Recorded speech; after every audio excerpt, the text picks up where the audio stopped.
Hey everyone, welcome back to my channel.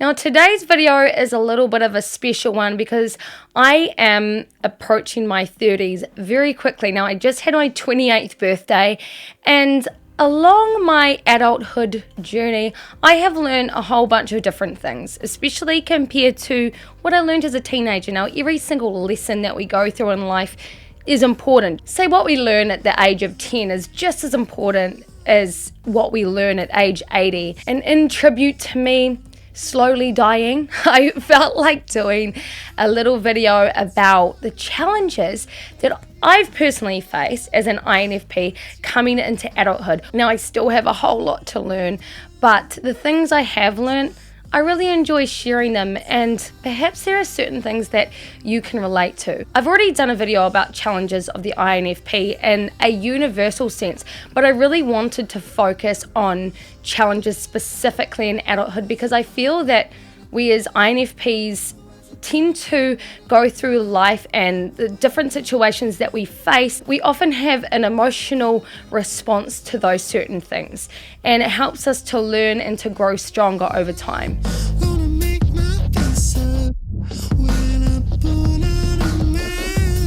So the first challenge or reality that many of we INFPs face is this challenge of making friends in adulthood. I mean, already it's so flippin' hard to make friends as an INFP anyway, because we base our relationships in life, or the people who we choose to be around, on an authentic connection. Now, in 2020, it is difficult to make friends anyway because we have this barrier of social media, which is a huge irony, but it does create certain barriers in connecting properly with people. With us going through this and everything, we do at times have no option but to connect with each other online, but this is not the same as connecting with people face to face in real life. That's why there is a lot of evidence to show that when we don't have human contact, even as introverts, even while we're connecting online, it does end up impacting our physical health negatively. Minus that, however, going back to the INFP and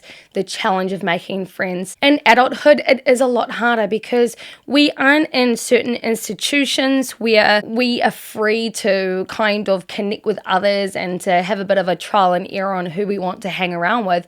In many cases, we have the space of our workplace, and many of us too do end up becoming parents. And for someone like me who is a stay-at-home parent, it has been so hard for me to connect with people in my immediate area, like naturally speaking. We INFPs seek authentic, genuine connection with others. We feel like we're not only robbing ourselves, but we're robbing others when we feel that we're trying to force a certain connection. Of course, we're very happy to create acquaintances with others, but to have that kind of friendship which means something, which has some kind of soul-based connection, is something that the INFP values, even though we are introverts, and it is incredibly difficult in adulthood to find those connections. I know that many of you are very lonely, and I can absolutely relate to that, and this is why I'm doing this video, because I want to validate your experience. I want to validate the fact that there is nothing like inherently wrong with you, that we're all struggling to create those bonds with people. The next reality that we adult INFPs end up facing is taking off those rose-tinted glasses. Now this one, every time you look at the INFP personality type online, it always talks about how INFPs are prone to wearing the rose-tinted glasses, which means they tend to look at life in a very idealistic manner, and they, I guess, are dreamers. This makes for very creative people, I must add, and has contributed to my personal creative outlets. However, when it comes to dealing with reality-based, solid, physical stuff, This has been a difficult concept for me to grasp. However, I have grasped it already, and I consider myself now a realist and even a little bit of a pessimist. If you've followed my channel for a while, you know that when I was a kid, when I was a teenager, and when I went to uni, I studied different things that wouldn't have really landed me a job. They were just a little bit idealistic, I suppose. Like, one of them was studying ethnography because I kind of thought it'd be cool to be an ethnographer, and well, that's absolutely achievable for many people who do choose to find the time for that and who do chase that down. But for me personally, that wasn't very realistic, and that's something that I've ended up accepting and have now chosen to chase things that are in my personal realm, the things that I know that I can achieve. It doesn't mean to say you can't aim to break the glass ceiling at all. Absolutely not. I highly encourage people to chase the things that mean a great deal to them, the things that they are passionate about. Absolutely. But for me, knowing where my personal, I guess you could say, boundaries are, or what I know that I can achieve versus what I consider a little bit too idealistic, such as I don't think I'll ever become an astronaut, for example. When life kicks in and you realize that the first thing that you have to do is to pay your bills, otherwise you're going to go hungry, reality kicks in and you realize it's not just about chasing your passions anymore.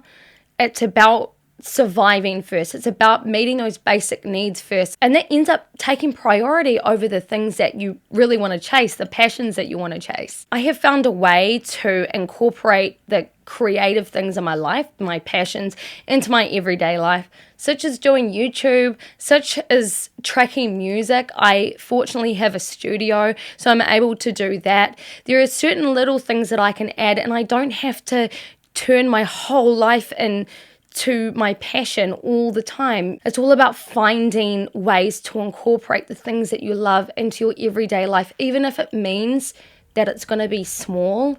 Sometimes it's the small things that matter the most. It's about appreciating the little things. This next one is managing household responsibilities. I have an extra layer of this challenge because I have 2 kids. They are just as messy as me. Now, I probably should add that maybe a lot of my challenge with this one is because I have ADHD. So my priorities are all out of whack. I'd rather do a YouTube video than clean my house, and that is pretty evident. But it's not just subjected to cleaning the house. It's paying bills on time. It's running errands, blah, blah, blah. I'm very lucky that I have support of my husband, who's a little bit more onto it than me when it comes to managing priorities, and I don't know why he puts up with it or how he puts up with it, but he does. However, for many INFPs, even if they don't have ADHD, many of them do tend to be high in openness and don't really mind so much about clutter or what we like to call organized chaos. Sometimes it can be so bad that if you don't pay your bills, your power's going to get shut off, and I think that is that's pretty self-explanatory. I think we all know about that one. But there has certainly been occasions where I have actually landed myself in trouble because I haven't been onto it enough when paying certain bills, and I've ended up getting myself into debt. And that can be really, really difficult to manage, especially when you don't have a little bit of extra support there to help you get through that. Sometimes we INFPs don't have our priorities set straight, and when we do end up coming to this challenge, it can really throw us off and become incredibly overwhelming, and I think it's probably the best way to describe it. And this isn't the fault of my parents, who really did try to instill certain values in me. I remember my mum trying to get me to clean my room every single weekend, and I would just drag it out and make it this really difficult thing, and she would have to come in my room with me and monitor everything that I do and kind of hand me things. When I'd come home from school, she'd get me to fold my uniform before I'd have any afternoon tea or watch Dragon Ball Z. And unfortunately, those values didn't stick with me, even though I do value them, of course, but I can just get very overwhelmed by them, and I think that's probably my biggest issue. But this has been one of the biggest shocks coming into adulthood and dealing with adult life as an INFP. And as someone with ADHD. Moving on up, moving on up, moving on up, nothing can stop me. The next one is expanding how we deal with toxic people or toxic relationships. One thing about me that I'm quite proud of as I've gone through my journey of my life is that I have very easily been able to walk away from toxic people. I have this thing where it's like, if you don't like who I am, and this isn't to be confused with behavior, but about my personality, if you don't like my personality and you're not vibing with me, that's okay. We don't have to be friends. And I'm not going to hold you accountable for that. I'm just going to walk away. As I said, this is not at all synonymous with behavior. If my behavior is hurting people, that is something I'll definitely address. But when it comes to personality, if someone's not vibing with me, that's all good. I'm not going to let them waste their time on me, and I'm not going to waste my time on them. And especially when it comes to toxic relationships where someone is really not growing my corn and they're affecting me negatively, I have quite easily been able to walk away and to forget them, leave them behind in the dust. However, this is not always possible in the immediate moment. Well, this is always something very positive to aim for.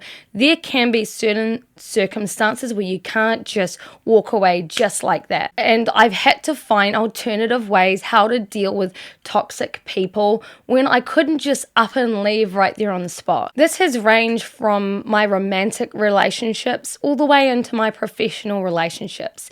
And there was a period of time where I was in my workplace for about 6 months, and I had to somehow manage to deal with that so that I could still put a roof over my head. And one of the alternatives to deal with people like this is, for example, going to HR and sorting it out with a head of department and finding ways to tackle certain negative situations in order to create a better work environment. This can be very tricky for the INFP to tackle something in a very practical way head on like that, and coming up to a challenge where it requires you to be a little bit more confrontational and to say it like how it is. There have been so many times in my life where I've just wanted to walk away from the situation and not have to deal with it head on.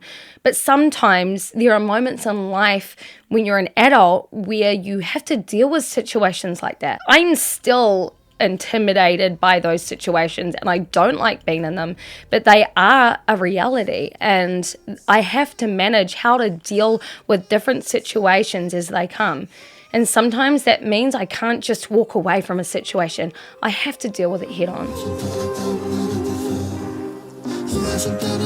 And the last one is, there won't always be a safety net, if there ever was one.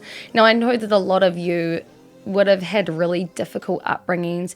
You would have come through very toxic relationships in childhood, and as a result you may have attachment issues, and I totally get that. So this safety net may not have been there ever. For many of us who did have pretty reasonable upbringings where we had the safety net of our parents to pay the bills, feed us, send us to school, be there when we get home. Very simple, basic things, you know. And then all of a sudden, when we come into adulthood, we have to deal with those difficult things that our parents have to deal with, and knowing that sometimes there may not be a safety net to fall back on if we run into a challenging situation. Now, one could argue that not being able to deal with or really find it challenging not to have that safety net there could be a result of a little bit of trauma, and perhaps that's correct. But I also know for a fact that many of we sensitive people aren't solely sensitive because we had troubled upbringings. Sometimes we're just sensitive and may struggle with certain things in life, and it doesn't mean that we have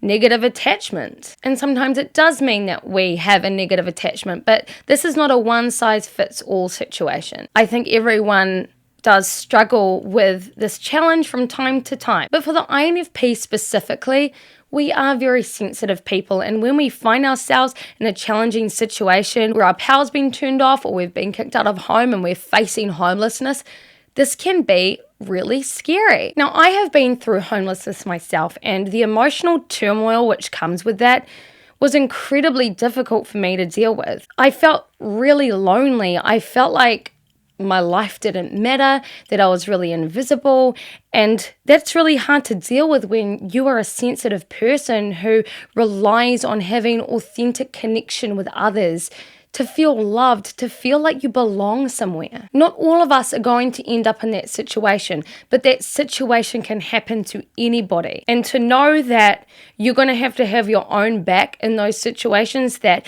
safety net isn't always going to be there, is kind of a scary idea. But when you know that that's a reality, it forces you to have your own back. It forces you to be your own best friend. It forces you to understand that you're actually good enough to be able to handle those situations, even though those situations are terrible. Through that experience I had, I realized how strong I was. Even though I'm still an incredibly sensitive person, I handled it. I got through it. I got to the other end. Do I have emotional baggage because of it? Yeah. Heck yeah, I do. But in saying that, I've also learned a great deal about myself. I've learned that the one that you trust the most in life is yourself. That you need to look after yourself and treat yourself well, because you don't ever know what's going to happen in life. There's no guarantees, and you may not have that safety net there. So can you relate to any of these points? Do you feel validated? Have I missed anything? If I have, please let me know in the comments. And before I go, I just want to add that within the next couple of weeks, we are moving house. So if you see the background change over time, then you know why. But for now, I hope you guys have a good day, night, evening, morning, wherever you are in the world. And I'll see you guys all again for the next video. Bye.